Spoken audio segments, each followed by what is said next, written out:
আজকের এই ময়দান থেকে শুধু একটি কথাই বলবো, ডক্টর মোহাম্মদ ইউনূস,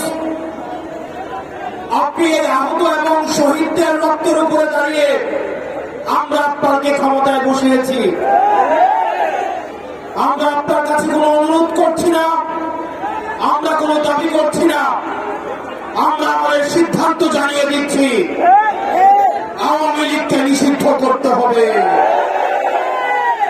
কোন যদি কিন্তু কোন অথবা নেই, আওয়ামী লীগকে অনতিবিলম্বে নিষিদ্ধ করতে হবে।